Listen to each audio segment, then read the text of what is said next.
Mes bien-aimés dans le Seigneur, soyez bénis dans le nom puissant du Seigneur, Yeshua HaMashiach.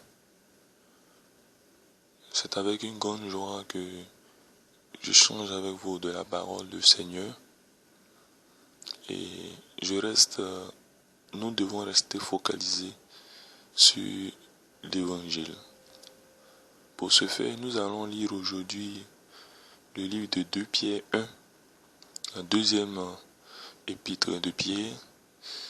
Et nous allons voir des éléments importants dont Pierre a fait la fierté. Et Pierre nous dit que pour être véritablement un homme fait, il faut avoir ces éléments en soi. Donc, allons-y, lisons. Simon Pierre, serviteur et apôtre de Yeshua HaMashiach, à ceux qui ont reçu en partage une foi du même prix que la nôtre, par la justice de notre Elohim et du Sauveur Yeshua HaMashiach. Que la grâce et la paix vous soient multipliées par la connaissance de Elohim et de Yeshua notre Seigneur. Comme sa divine puissance nous a donné tout ce qui contribue à la vie et à la piété, au moyen de la connaissance de celui qui nous a appelés par sa propre gloire et par sa vertu, lesquels nous assurent de sa part les plus grandes et les plus précieuses promesses, afin que par elles vous deveniez participants de la nature divine, en fuyant la corruption qui existe dans le monde par la convoitise. Première corruption qui tord l'homme, qui entraîne l'homme dans sa chute, la convoitise. On va continuer avant de commenter. Verset 5. À cause de cela même, faites tous vos efforts pour joindre à votre foi la vertu. Deuxièmement, à la vertu, la science. Troisièmement, à la science, la tempérance. Quatrièmement, à la tempérance, la patience. Cinquièmement, à la patience, la piété. Sixièmement, à la piété, l'amour fraternel. Et à l'amour fraternel, la charité. On continue au verset 8. Car si ces choses sont en vous, et ils sont en abondance, elles ne vous laisseront point oisifs ni stériles pour la connaissance de notre Seigneur Yeshua HaMashiach. Mais celui en qui ces choses ne sont point est aveugle. Il ne voit pas de loin. Il a mis en oubli la purification de ses anciens péchés. C'est pourquoi, frères, appliquez-vous d'autant plus à affermir votre vocation et votre élection, car en faisant cela, vous ne broncherez jamais. C'est ainsi, en effet, que l'entrée dans le royaume éternel de notre Seigneur et Sauveur Yeshua HaMashiach vous sera pleinement accordée. Voilà pourquoi je prendrai soin de vous rappeler ces choses, bien que vous les sachiez et que vous soyez affermis dans la vérité présente. Et je regarde comme un devoir, aussi longtemps que je suis dans cette tente, de vous tenir en éveil par des avertissements, car je sais que je quitterai subitement, ainsi que notre Seigneur Yeshua me l'a fait connaître. Mais j'aurai soin qu'après mon départ, vous puissiez toujours vous tenir de ces choses, vous souvenir de ces choses. Ce n'est pas en effet en suivant des fables habilement conçues que nous vous avons fait connaître la puissance et l'avènement de notre Seigneur Yeshua, mais c'est comme ayant vu sa majesté de nos propres yeux. Je souligne sa majesté. Car il a reçu de Elohim, le Père, honneur et gloire, quand la gloire magnifique lui fit entendre une voix qui disait « Celui-ci est mon fils bien-aimé, en qui j'ai mis toute mon affection. » Et nous avons entendu cette voix venant du ciel lorsque nous étions avec lui sur la sainte montagne. Et nous tenons pour d'autant plus certaine la parole prophétique à laquelle vous faites bien de prêter attention, comme à une lampe qui brille dans un lieu obscur, jusqu'à ce que le jour vienne apparaître et que le toit du matin s'élève dans vos cœurs. sachant tout d'abord vous-même qu'aucune prophétie de l'Écriture ne peut être un objet d'interprétation particulier, car ce n'est pas par une volonté d'homme qu'une prophétie a jamais été apportée, mais c'est poussé par le roi Kodesh que ces hommes ont parlé de la part de Elohim. Mais bien aimé, la lettre de Paul, je dirais qu'elle est garnie de secrets, de mystères, de vérité. Et cette lettre-là, je dirais que doit être méditée par chacun de nous. Car Pierre nous donne des éléments qui vont faire de nous des hommes faits. D'abord, première des choses qu'il faut souligner, c'est que Pierre est celui par qui le Seigneur est celui à qui le Seigneur donne la clé du royaume des cieux.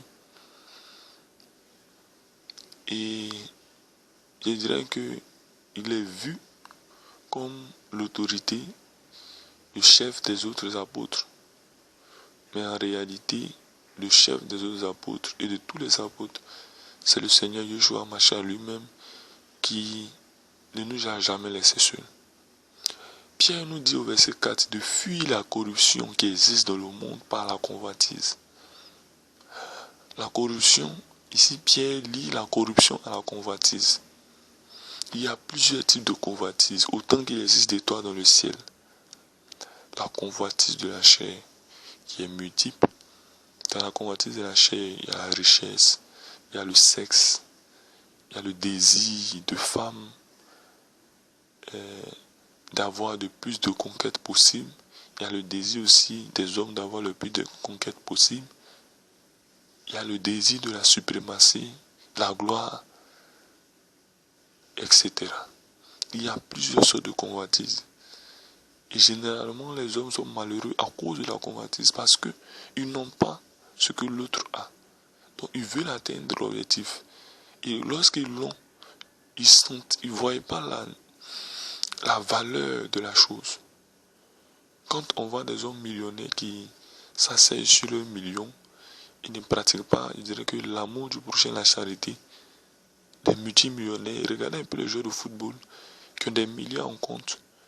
Mais rarement vous les verrez appliquer réellement l'amour du prochain, qui est de donner à l'autre pour que l'autre monte. Combien de joueurs de football vous connaissez qui construisent des écoles, des hôpitaux, des centres de santé, des maternités et qui font des dons à ceux qui étudient véritablement la parole, qui appliquent Jacques 1 verset 27, qui est de prendre soin de la veuve, de l'orphelin et de fuir le mal dans le monde. Bien au contraire, ils ne fuient pas le mal, mais ils l'acceptent. Car c'est des personnes qui aiment le sexe, et les fêtes, les boîtes de nuit, la musique mondaine et autres. C'est une véritable abomination. J'ai pris un exemple simplement parlant de football, mais les exemples sont légion. Pierre a pris cela, la convoitise, comme le péché qui détruit l'homme, dans tous les sens du terme. À cause de la convoitise, les hommes se perdent. Donc Pierre nous dit, à cause de la convoitise, faites tous vos efforts pour joindre à votre foi. C'est-à-dire que, en plus du fait que vous croyez en Dieu, en plus du fait que vous croyez en le Seigneur Yeshua, ayez de la vertu. Ayez de la science, la tempérance, la patience, la piété, l'amour fraternel et la charité. Tous ces éléments-là sont distincts l'un de l'autre et ont de la valeur. Celui qui a de la science, il connaît beaucoup de choses sur la terre des hommes. Donc, rarement on peut le tromper. La vertu lui permet de s'appliquer habilement à faire des bonnes choses, des bonnes œuvres pour plaire à Dieu et qui touche aussi le cœur des hommes. La tempérance, le calme, le fait de ne pas être précipité, bagarreur, de ne pas bouillir si vite quand on dit un thème, ou bien dans un débat, être le premier à tout déclarer, à parler, à être vu. Non, la tempérance nous permet de nous calmer, d'écouter patiemment le prochain. Et à la tempérance s'ajoute la patience, c'est le fait de laisser le prochain entendre avec le temps ce que nous lui disons. Vous pouvez dire une parole à votre prochain et c'est 10 ans après qu'il va le comprendre. Voilà la patience. La patience n'est pas de condamner le prochain comme anathème, comme maudit tout de suite, non. Ayez la patience. La piété. Vous connaissez très bien la piété qui nous permet véritablement, la piété est beaucoup liée à l'amour du prochain, qui nous permet de prendre soin de l'autre comme de nous-mêmes. Et tout cela aussi est lié à la charité, qui nous permet, comme je le disais, c'est des éléments qui nous permettent de prendre soin du prochain. Et toutes ces vertus-là nous permettent de tenir bon. Pierre dit, si ces vertus sont en nous en abondance, elles ne nous laisseront ni oisifs ni stériles pour la connaissance de notre Seigneur Yeshua Mashiach. Ça veut dire que si quelqu'un n'a pas l'un de ces 7 ou 8 éléments en lui, en abondance, il est quelque part oisif ou stérile. C'est en cela que j'ai dit à certains frères d'avoir l'amour du prochain en eux. Beaucoup de frères n'ont pas l'un de ces éléments dans leur vie. Et moi-même, je le reconnais, je ne suis pas parfait. Mais nous devons nous appliquer. Pierre dit, c'est ainsi au verset 11, que l'entrée dans le royaume éternel de notre Seigneur et Sauveur Yeshua vous sera pleinement accordée. Donc c'est dans cette espérance, c'est dans cet acharnement à faire du bien, à se travailler soi-même, à donner l'amour au prochain, que nous aurons notre récompense. Et Pierre dit que, il dit tout cela parce que il était en éveil dans la mesure où il va mourir subitement. Donc il préfère nous donner des avertissements dès maintenant. Donc mes bien-aimés dans le Seigneur, fuyons la convoitise, toutes sortes de convoitises. N'envions pas les pectoraux des hommes musclés, parlant des jeunes hommes qui aiment regarder les télés et qui voient des hommes musclés là, ils veulent faire comme eux. Puis Paul nous a dit que le plus physique nous sert à peu de choses, bien qu'elles soient nécessaires pour la santé.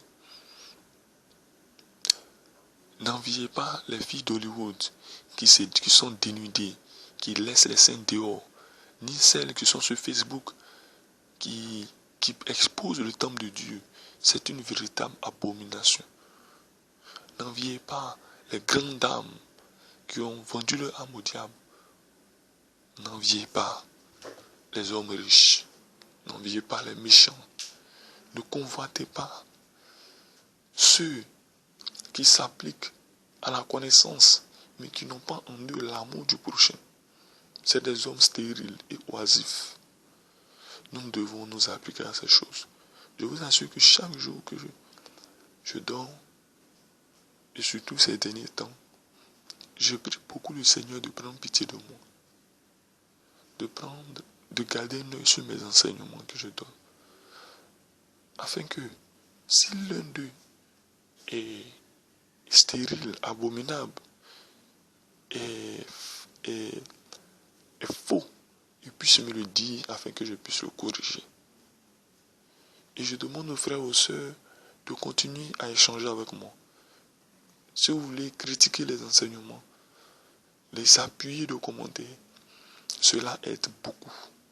Cela peut nous permettre de voir un certain aspect de la vérité. Car, comme Paul pouvait le dire, nous connaissons en partie et nous prophétisons en partie. Pierre va ajouter un élément très essentiel dans sa lettre. Il va dire aucune prophétie ne doit être l'objet d'interprétation particulière. Ça veut dire qu'on ne doit pas tourner le sens d'une prophétie comme on le veut. Or, il y a beaucoup de prophéties qui ont été dites dans l'ancien temps et dans l'évangile, dans les Écritures.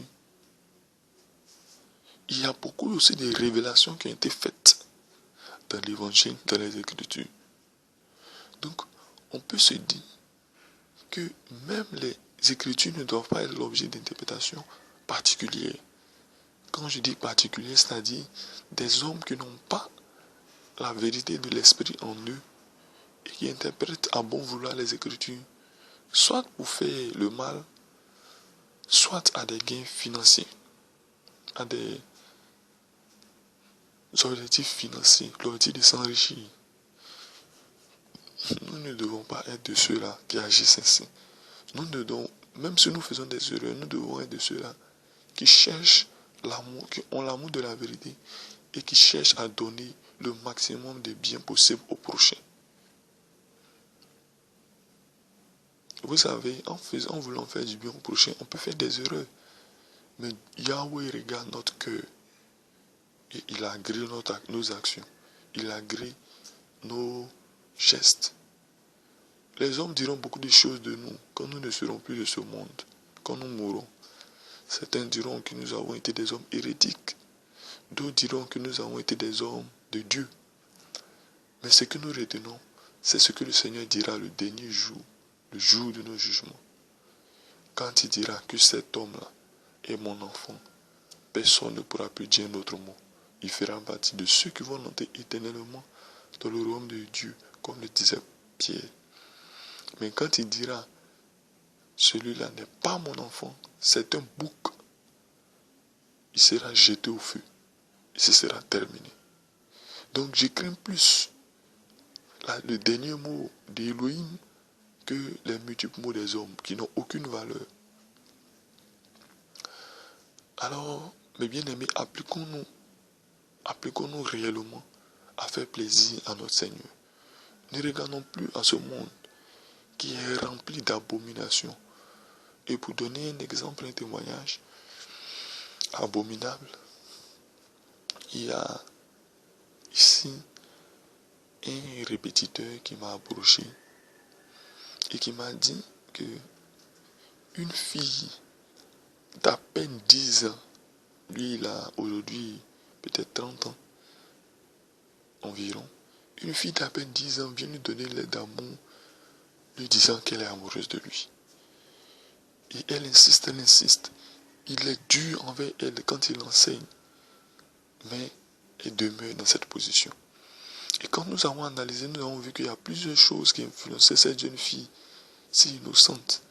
Il y a les télétons, les films, dans lesquels les satanistes mettent toutes sortes d'images abominables, de sexe, de sensualité, de désir, de plaisir charnel, destructeur dans la vie des hommes. Il y a aussi l'attitude des hommes. Quand ils voient une jeune fille, ils disent, ah, tu auras telle personne pour mari.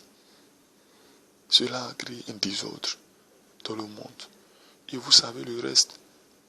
Cette jeune fille est complètement malade de ses sentiments qu'elle n'arrive pas à maîtriser. Elle pense que ce sont des sentiments d'amour, mais ce sont des sentiments de péché et d'horreur. Et je crains fort que cette jeune fille très brillante et très intelligente, à peine à 12 ans ou à 13 ans, de tombe enceinte. Pas forcément par ce répétiteur-là, mais par un autre. Car brûlant tellement dans la chair et voulant voir ce que ça donne, et ce qu'elle voit dans les films et dans la vie active, elle va tomber dans une erreur grave. Qui aura gagné Satan? Parce qu'aujourd'hui, les satanistes ont rendu la vie dure. De telle manière que le papa et la maman n'ont pas le temps de rester à la maison. Puisqu'ils n'ont pas le temps, ils vont à la quête de l'argent. Les enfants sont livrés à eux-mêmes. Ils regardent toutes sortes de films. Ils font toutes sortes de jeux abominables. Et le temps que les parents viennent le soir pour se reposer, tout est déjà fait. Mais bien aimé, je vous demande de prendre soin de vos enfants. D'abord, prenez soin de vous-même. Mais aussi, prenez soin de vos enfants. Veillez sur vos enfants. Veillez sur vous-même. Ne vous laissez pas corrompre par la convoitise. Le nécessaire que le Seigneur vous donne, contentez-vous-en. Et ayons en vous l'amour du prochain, l'amour de la vérité. Que le Seigneur nous touche. Que le Seigneur soit pour nous notre roc. Que le Seigneur puisse vous permettre d'avoir ces éléments-là en vous. La piété, la vertu, la foi qui surpasse toute chose, l'amour du prochain. Et je dirais que, ajouter à l'amour de la vérité, la patience, la tempérance, la charité, toutes ces choses-là, vous devez être excellent dans ces choses. C'est comme une épreuve. C'est comme pour passer un test, il y a plusieurs épreuves. Et toutes choses-là, il y a des épreuves. Et dans la pensée de Pierre, si tu as la connaissance, si tu as 20 sur 20 dans la connaissance, 17 sur 20 dans la piété, mais 0 sur 20 dans la charité, tu n'es pas apte à entrer dans le royaume des cieux. Si tu as la charité, 20 sur 20, que tu n'as pas la foi, tu es inapte à entrer dans le royaume des cieux. Si tu as la foi, tu as la charité, tu as la piété, que tu n'as pas la tempérance, tu n'es pas apte à entrer dans le royaume des cieux. Pourquoi? Tu seras un homme oisif, un homme stérile. Or, aucun homme stérile ne peut entrer dans le royaume des cieux. Là-bas, c'est les hommes féconds qui peuvent entrer dans le royaume des cieux. Féconds de la parole, féconds dans la vérité. Je vous exhorte donc à vous appliquer, à avoir au moins 12 sur 20 dans les éléments que nous devons de citer dans 2 Pierre 1. Ayez au moins 12 sur 20. Ayez au moins plus de la moyenne, afin que vous soyez aptes. Et l'excellence, c'est que vous soyez excellent dans toutes ces choses. Soyez bénis dans l'amour du Seigneur Yeshua. Et veillez sur vous, veillez sur vos enfants, et veillons les uns sur les autres. Je vous aime, mon Mashiach. Shalom.